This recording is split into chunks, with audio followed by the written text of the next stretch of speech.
এখন জুস বানানো হচ্ছে। এখানে আমলকি আছে, তারপর হচ্ছে গাজর, তারপর লেবু আছে, বিটরুট আছে এখানে, তারপর কি যাবে, কাঁচা হলুদ। এখন কাঁচা হলুদ দিচ্ছে, তারপর বেশ অনেকগুলা আনার।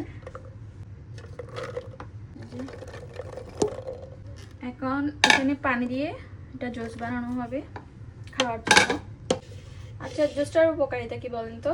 এটা হচ্ছে যে তোমার internal organ boost, immunity system strong করবে, বুস্ট করবে এটা। এটা শরীরের জন্য অনেক অনেক উপকারী। এটা আমাদের প্রায় বানিয়ে খাওয়া হয়।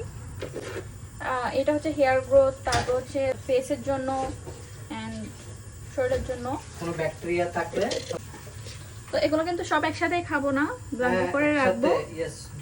তারপর একটা কন্টেনার রেখে একটু একটু করে সারাদিন যতটুকু খেতে পারে, বা ফ্রিজে রেখেও নেক্সট ডেতে খেতে পারবেন।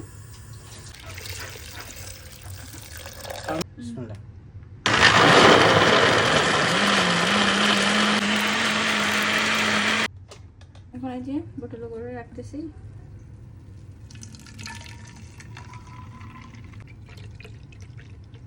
থিকনেসটা যে যেরকম পাতলা খেতে পছন্দ করে সেভাবে রাখবে।